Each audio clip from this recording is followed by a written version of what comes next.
నమస్తే, this is శౌర్య. చిలకలగూడలో జరిగిన బొమ్మన యవన్ అనే యువకుడి హత్య ఇప్పుడు ప్రస్తుతం కలకలం రేపుతూ ఉంది. ఇది ప్రేమకి సంబంధించిన హత్యనా, లేదు ఇంకేదైనా కులానికి సంబంధించిన హత్య? సో ఈ డిస్కషన్ అయితే జరుగుతుంది. సో ఇంకా ఒకవేళ ఇదే గనుక నిజమైతే ఇంకా ఇలాంటి హత్యలు కనుమరుగు అవ్వడం లేదు, రోజు రోజుకి కూడా పెరుగుతూనే ఉన్నాయి. సో దీనికి సంబంధించిన డీటెయిల్స్ ఏంటి, ఇవన్నీ కూడా మనం మాట్లాడదాం. మనతో పాటు సీనియర్ జర్నలిస్ట్ దాము బాలాజీ గారు ఉన్నారు. సార్ నమస్తే.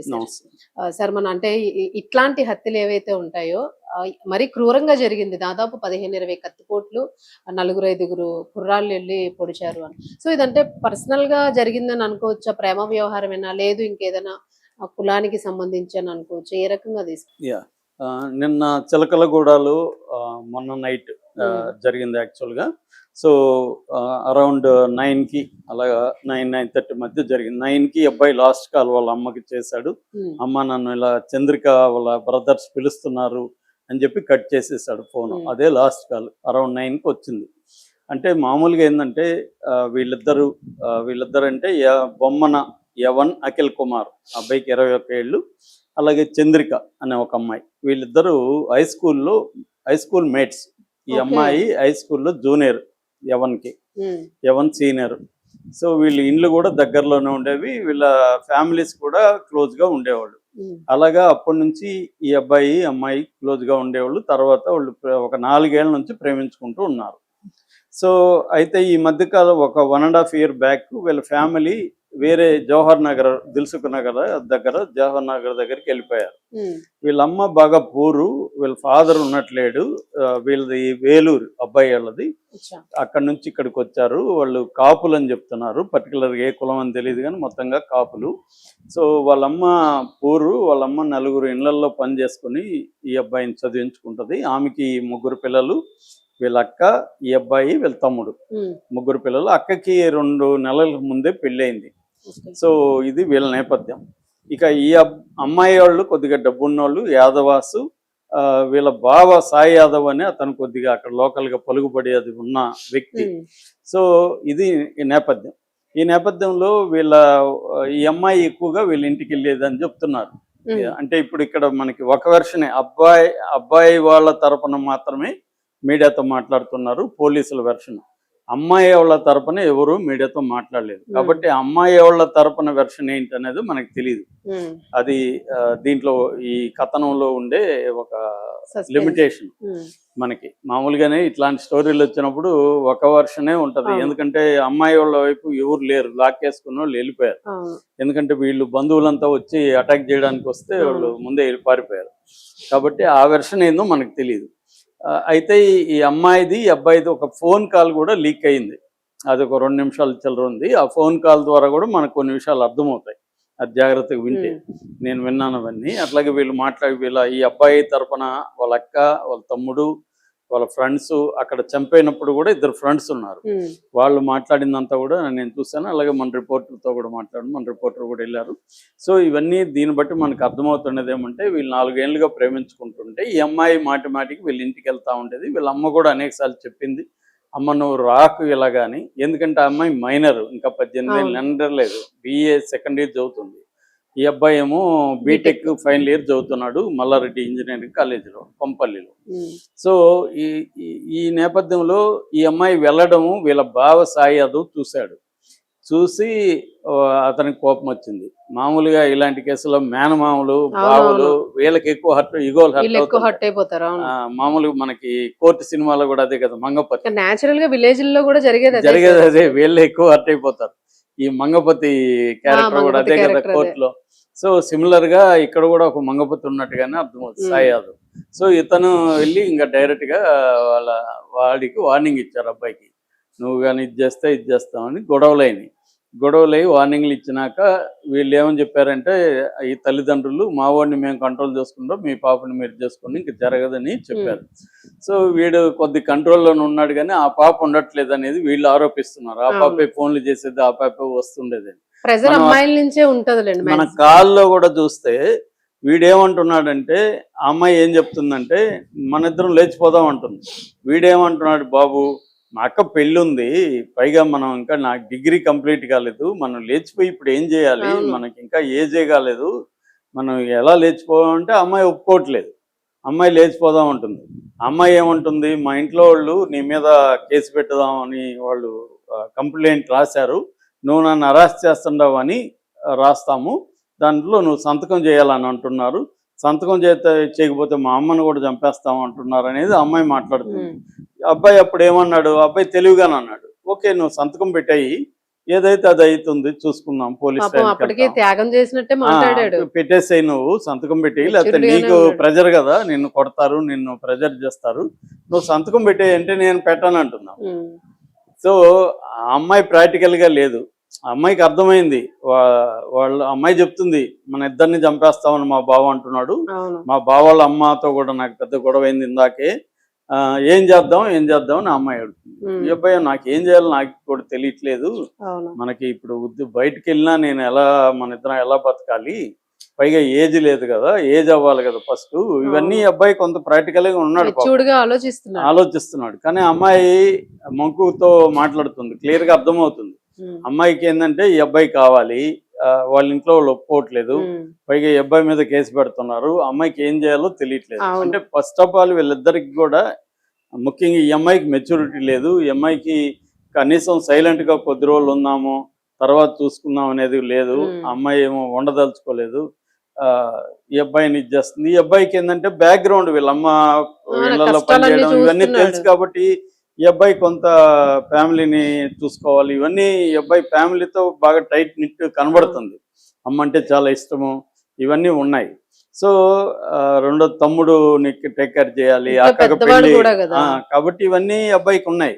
కానీ ఆ పాపకి లేదు. ఆ పాపకి ఏంటంటే డబ్బు ఉంది, పెద్ద కష్టాలు లేవు, కాబట్టి ప్రేమ కావాలనిపిస్తుంది, ఈ అబ్బాయిని వదులుకోవాలని లేదు. ఇది ఆ అమ్మాయి పరిస్థితి.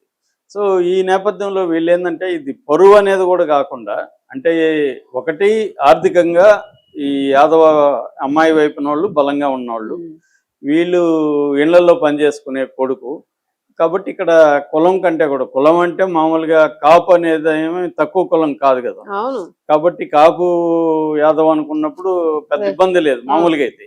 కానీ ఒక్కోసారి కులము వర్గం కలిసిపోయి ఉంటది, డబ్బు వీళ్ళకి ఏమి లేదు, వీళ్ళ ఇంట్లో పని ఆవిడ మెయిడ్ కొడుకు, వీడికి ఎందుకు ఇవ్వాలి మనం అనేది వాళ్ళకు ఉంటది. రెండోది ఫ్యామిలీస్ లో ఎలా ఆలోచిస్తారు, ఎంతో కష్టపడి పిల్లల్ని చదివిస్తారండి, అలాంటప్పుడు వీళ్ళు డిగ్రీలు కూడా కంప్లీట్ చేయకుండా లవ్లు ఇవ్వలు అంటే వాళ్ళకి కూడా బాధేస్తుంది. సో అంటే ఈ అమ్మాయిలో కొంత మెచ్యూరిటీ లేదు, ఈ అబ్బాయికి కూడా అమ్మాయిని కంప్లీట్ వదులుకోవాలని కూడా ఈ అబ్బాయికి కూడా లేదు. కానీ ఈ అబ్బాయికి ఏం చేయాలో తెలియట్లేదు. అంటే వీళ్ళకి గైడెన్స్ ఇచ్చేవాళ్ళు కానీ ఈ అబ్బాయికి సపోర్ట్ సిస్టమ్ ఏమి జీరో, ఎవరు లేరు, ఎవరికి పోయి చెప్పుకోవాలి, ఎవరు గైడెన్స్ ఇచ్చే బ్యాచ్ లేరు. వీళ్ళ ఇదంతా డీల్ చేసి పెద్దోళ్ళతో మాట్లాడే ఒక నెట్వర్క్ ఇరువైపులా లేదు. ఇవి లేనప్పుడు ఏమవుతుంది, అవతల వీళ్ళ బావ డిసైడ్ చేశాడు ఇతని మరణ శాసనం, అదే ఇప్పుడు అందరూ టైటిల్ పెడుతున్నారు, అది కరెక్ట్ కూడా, అతనే డిసైడ్ చేశాడు. అతను ఏంటంటే అతనికి నచ్చలేదు ఈ లవ్ అనేది, సో వీడిని చంపేయాలా లేకపోతే కాళ్ళు చేతులు తీసేయాలనేది అతనికి ఉంది. సో దాంతో అతను కాచుకొని ఉన్నాడు. వీళ్ళు కొద్ది రోజులు దూరంగా ఉన్నారు, కానీ ఫోన్లు చేసుకోవడం, ఆ అమ్మాయి ఫోన్ చేస్తుంది ఎక్కువగా అనేది అర్థమవుతుంది. ఈ క్రమంలో మొన్న ఏం జరిగిందంటే, ఆ రోజు హత్య జరిగిన రోజు ఈ అబ్బాయికి ఎగ్జామ్స్ ఉన్నాయి. ఈ అబ్బాయికి ఎగ్జామ్స్ ఉంటే ఇంట్లో ల్యాప్టాప్ లేదు, ఇక్కడ ఫ్రెండ్స్ దగ్గర ల్యాప్టాప్ ఉంటుంది, అక్కడే వాళ్ళ అక్క వాళ్ళ ఇల్లు కూడా ఉంటుంది, కజిన్ వాళ్ళ అక్క ఉంటుంది అక్కడ. సో నేను అక్క వాళ్ళ ఇంటికి వెళ్ళి అక్కడ చదువుకొని ఎగ్జామ్కి వెళ్తాను, ఫస్ట్ థర్డ్ ఇయర్ సెమిస్టర్ ఏదో ఉంది, అక్కడికి వెళ్తానని చెప్పేసి ఇంట్లో నుంచి వెళ్ళాడు. వెళ్ళి అక్కడికి వెళ్ళి కాసేపు ఏదో ఫ్రెండ్స్తో ఐపీఎల్ ముగ్గురు కలిసి, ఇంకొక ఇద్దరు ఫ్రెండ్స్ ఉన్నారు ఆడ, వాళ్ళు కూడా ఫ్యామిలీ ఫ్రెండ్స్, వీళ్ళంతా ఒక తోట ఉన్నారు కదా. సో ఐపీఎల్ ముగ్గురు చూసుకుంటుంటే ఫస్ట్ ఒక 5 మంది వచ్చారంట. 5 మందిలో ఈ అమ్మాయికి తమ్ముళ్ళు 2 ఉన్నారు పోరల్లో, వాళ్ళు వచ్చి రే అని పిలిచారంట, రే రారా అని. అప్పుడు ఇంకో వీళ్ళ ఫ్రెండ్, ఏరా మర్యాద లేకుండా మాట్లాడుతున్నావు, ఎందుకు పిలుస్తున్నావు, నువ్వు ఏదన్నా ఉంటే పర్సనల్ మాట్లాడాలని, నువ్వే వచ్చి మాట్లాడరా ఇక్కడ అని వీళ్ళు అన్నారంట. ఫస్ట్ 5 మంది వెళ్ళిపోయారంట. మళ్ళీ వచ్చారంట రెండోసారి 5 మంది వచ్చి గొడవ వేసుకున్నారంట. గొడవ వేసి అబ్బాయిని లాక్కుపోతున్నారంట. ఆ తర్వాత ఇంకో 10 మంది దాకా వచ్చారంట. అంటే 10-15 మెంబర్స్ని వాళ్ళు ఆర్గనైజ్ చేసుకున్నారు. అవును. చేసుకుంటే వీళ్ళిద్దరు వెళ్ళి అడ్డుకోవడానికి ట్రై చేశారు. అందులో ఒకడు కత్తి తీశాడు. కత్తి తీసినప్పుడు వీళ్ళ ఫ్రెండ్ ఒక అతను వెళ్ళి ఆ కత్తి తీసిన అతన్ని పట్టుకున్నాడు వెనక. కత్తిని అతన్ని పక్కనోడికి పాస్ చేశాడు. అలాగే 2 కత్తులు కనబడ్డాయంట. వీళ్ళకి కనబడింది, ఇంకెన్ని కత్తులు వాడారని తెలియదు. సో ఆ 2 కత్తులతో ఈ అబ్బాయి బక్కగా ఉంటాడు. ఈ అబ్బాయికి అసలు ఇంజక్షన్ వేసుకోవాలంటే కూడా భయం అంట. అంత పిరికోడు ఈ అబ్బాయి. వాళ్ళ అమ్మ చెప్పి ఏడుస్తూ చెప్తుంది, సూది అంటే కూడా మమ్మీ వద్దు మమ్మీ అనే టైప్ అతను అని చెప్పి బాగా బక్కగా ఉంటాడు. ఈ అబ్బాయి ఎదిరించే అప్పటికి అడుక్కుంటున్నాడు పొడవద్దు అనేసి. సో వాళ్ళు పట్టుకుని ఇంకా పిచ్చిగా గొంతులు, తలలు, కడుపులు అన్ని చోట్ల పొడి చేశారు. దాదాపు 17 కత్తిపోట్లని చెప్తున్నారు. సో ఈ అబ్బాయిని ఇమ్మీడియట్గా పొడి చేసి వాళ్ళు వెళ్ళిపోయారు. వాళ్ళు వెళ్ళిపోయినాక వీళ్ళు ఇంకా గాంధీ హాస్పిటల్ దగ్గర అక్కడ తీసుకొచ్చారు. అప్పటికే అబ్బాయి చనిపోయాడు. పోలీసులకి కంప్లైంట్ వెళ్ళింది. పోలీసులు కూడా ఏమనుకున్నారంటే ఇది అటెంప్ట్ మర్డర్ అనుకున్నారు. ఎందుకంటే హాస్పిటల్కి తీసుకెళ్లారు, అబ్బాయిని పొడి చేశారు అనుకున్నారు. తర్వాత గాంధీకి వెళ్ళినాక వాళ్ళకి చనిపోయాడు అని చెప్పారు. సో వాళ్ళు ఇప్పుడు నిన్న మాట్లాడారు పోలీసులు కూడా మీడియాతో. వాళ్ళు ఏమంటున్నారంటే 4గురిని అయితే మేము పట్టుకున్నాం, ముఖ్యంగా వాళ్ళ బ్రదర్స్ వాళ్ళు. బాబా వాళ్ళు ఎస్కేప్.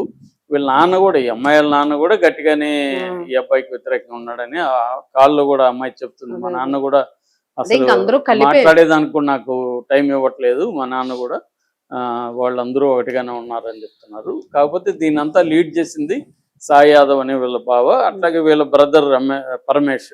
వీళ్ళిద్దరు పేర్లు ఇప్పుడు బయటకు వచ్చాయి, పరమేష్ అండ్ సాయి యాదవ్. మొత్తం 15 మంది దాకా వచ్చారని చెప్తున్నారు. ప్రజెంట్ 4 మాత్రమే ఉన్నారు. ఈ అబ్బాయి ఎలా అక్క గాని వీళ్ళందరూ కూడా పోలీసుల మీద కూడా తీవ్ర విమర్శలు చేస్తున్నారు. ఎందుకంటే డబ్బు ఉంది కాబట్టి వాళ్ళ వైపే ఉన్నారు, మా దగ్గర డబ్బు లేదు కాబట్టి మమ్మల్ని వాళ్ళు పట్టించుకోవట్లేదు, ఎంతసేపటికి వాళ్ళని సపోర్ట్ చేస్తూ వాళ్ళతో మంచిగా ఉన్నారు స్టేషన్ లో కూడా వీళ్ళు కూర్చొని అని చెప్తున్నారు.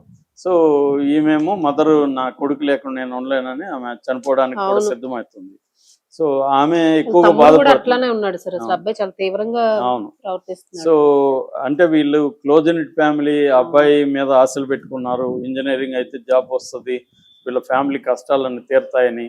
సో అది రెండోది, ఎవరికైనా 21 ఏళ్ల వయసులో చంపితే మామూలుగా ఉండదు కదా.